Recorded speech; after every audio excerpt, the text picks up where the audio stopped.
الإخوان، السلام عليكم. شريتي حوليات أو خرفان بغرض التسمين أو التربية، خاصك دير ليهم حجر صحي لمدة 21 يوم قبل ما تخلطهم مع القطيع ديالك. اليوم الأول الاستقبال والعزل. أول حاجة ديرها ملي توصل الكسيبة عندك للضيعة أو للدار هي عزل الخرفان أو الحوليات على القطيع الأصلي. وفر لهم منقي بالقياس، اعطيهم شوية ديال التبن باش يرتاحوا من عملية النقل. اليوم الثاني مكافحة الطفيليات.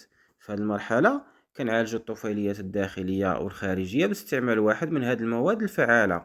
إيفيرميكتين، حقنة كندقوها تحت الجلد والجرعة كتعطى على حساب الوزن وتعليمات البيطاري. رايبلبيندازول، كنشربوه للخروف والجرعة كتعطى على حساب الوزن وتعليمات البيطاري.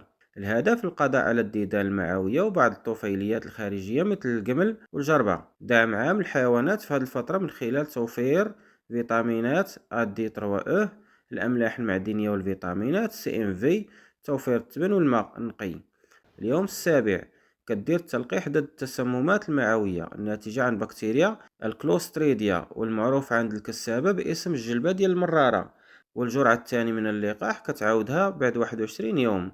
وفي حالة لبان إسهال، هزال، كحة، ضعف الشهية، فالعلاج هنا كيكون حسب الحالة وبعد استشارة الطبيب البيطري.